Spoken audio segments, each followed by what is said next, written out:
Je vous présente là l'épreuve du feu en alchimie végétale. Donc après que la plante ait attendu un peu plus d'une lunaison dans de l'alcool qui correspond au solvay, c'est-à-dire la séparation de l'esprit et de la matière. Ensuite on va rectifier la matière, donc là c'est par le feu. Ensuite ça sera avec l'eau, puis ensuite ça sera avec l'air, pour obtenir le sel de la plante qu'on réassemblera, on appelle ça les noces chimiques, avec l'esprit, la matière rectifiée avec l'esprit. Donc là c'est l'épreuve du feu, donc il s'agit trivialement de mettre la plante à l'issue du solvay dans un creuset, et puis de faire un feu moyen. Oui, c'est pas des grosses flammes, c'est pas, voilà, c'est très chaud, mais c'est un feu moyen pour obtenir des cendres bien blanches, trivialement. Alors je vais vous montrer là. Et on voit la plante là est au rouge. Et on commence à voir des cendres apparaître. Donc la symbolique de cette épreuve, puisque l'épreuve en elle-même, on obtient des cendres et puis c'est tout, hein, c'est la partie minérale de la plante. Mais ce qui va nous intéresser, c'est la symbolique. La symbolique là-dedans, c'est que le feu, l'épreuve du feu, sépare le corruptible de l'incorruptible. Et ensuite, les prochaines étapes iront chercher dans cet incorruptible la partie divine, qui fait lien entre l'esprit et la matière. Donc là, le feu, il va nous permettre d'obtenir un incorruptible. C'est-à-dire que ce qui appartient comme imperfection à cette vie terrestre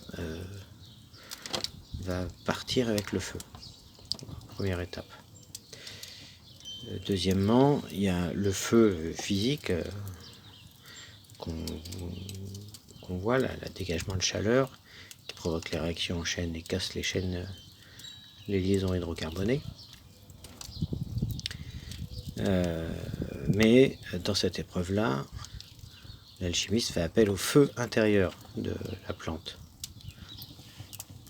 Et ce feu intérieur, donc ce qu'on appelle aussi le soufre, ça va être notre vivacité de vie, on va dire l'énergie de vie qu'il y a en nous, l'énergie qui nous fait ériger, qui nous fait prendre notre place dans le monde, qui nous fait devenir quelqu'un, qui nous fait... Voilà, c'est cette envie-là, l'envie d'être au monde. C'est cela le souffle. Donc là, on réveille, on stimule cette énergie-là de la matière de la plante pour qu'elle consume d'elle-même le corruptible et qu'il ne reste que l'incorruptible. Donc il y a le feu physique, mais ce n'est qu'un support philosophique pour penser à ce feu intérieur. Et lui-même, l'alchimiste, pendant cette épreuve qu'il fait avec la plante, hein, c'est une coopération avec la plante. On ne fait pas subir à la plante une épreuve, on la subit avec elle, on l'accompagne, on passe l'épreuve avec elle. On se questionne aussi sur qu'est-ce que c'est que ce feu et qu'est-ce que ça veut dire pour nous l'épreuve du feu. Donc, quelle imperfection j'ai à brûler, comment je mobilise ma force de vie. Est-ce que c'est... voilà. Et moi, dans mes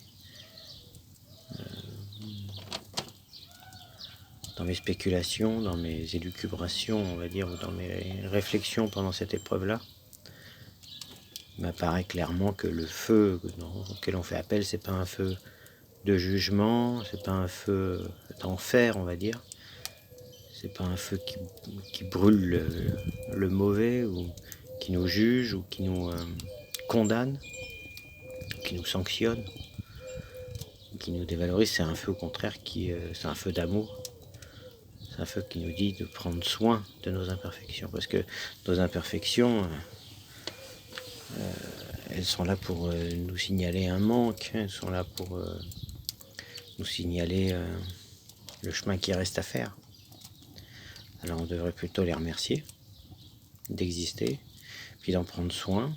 Et quand on en prend soin, généralement, on s'améliore de nous-mêmes. Et elles s'en vont, elles disparaissent. Elles brûlent dans le feu de l'amour.